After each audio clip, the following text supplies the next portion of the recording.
ganz froh, dass der Chef dabei ist. Der hat einen Tagessatz von $50. Okay, da kommst du nicht weit. Und Christoph hat jetzt Alles kaputt, das kann man nicht stören. Ja, und bei uns 2 Kilo.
Wir haben einen relativ ruhigen Ausklang des Jahres im DAX gesehen, nachdem wir ja zwischenzeitlich eine deutliche Rallye hingelegt haben, Mitte Dezember. Danach ist uns etwas die Luft ausgegangen und so schließen wir mutmaßlich unter 20.000. Nichtsdestotrotz ein extrem erfolgreiches Jahr für alle Aktionäre, die im DAX investiert waren.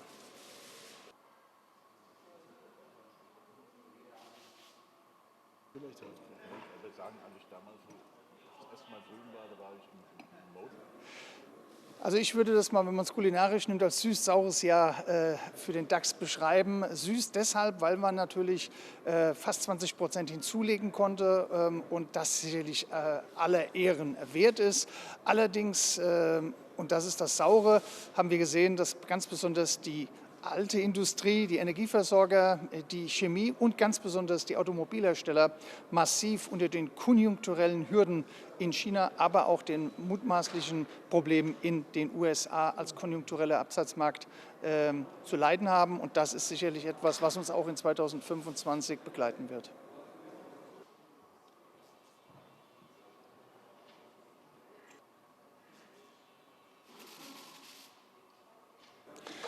Ja, das Thema Nummer 1, ganz klar, ist die Inauguration von Donald Trump. Er hat schon angekündigt, dass er einiges vom ersten Tag an anders machen wird. Da sind auch einige Drohungen dabei, auch Drohungen gegenüber Europa und den deutschen Automobilherstellern, was Zölle angeht. Das wird sicherlich eine der großen Herausforderungen sein, denn oft ist es im Januar eigentlich eher ein freundlicher Markt und der Januar sagt oft relativ viel aus über das Gesamtjahr. Da kann man eine rote Linie draus ziehen und ein nicht so guter Januar würde sicherlich auch für 2025 kein gutes Omen bedeuten.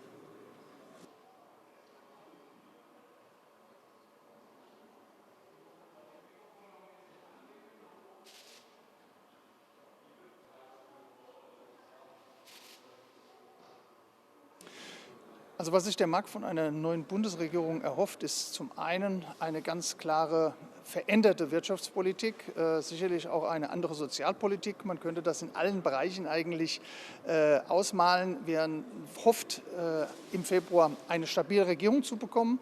Meines Erachtens wird das nur geschehen, indem man eine Zwei-Parteien-Koalition zusammenbekommt und die muss stabil, klare Vorgaben geben, nicht nur in der Sozialpolitik, sondern eben ganz besonders auch in der Wirtschaftspolitik. Ansonsten werden die extremen Rechten und Linken an der Seite gestärkt und werden dann in einer weiteren Wahl, so Gott nicht will, dann letztendlich für ganz klare Verhältnisse sorgen.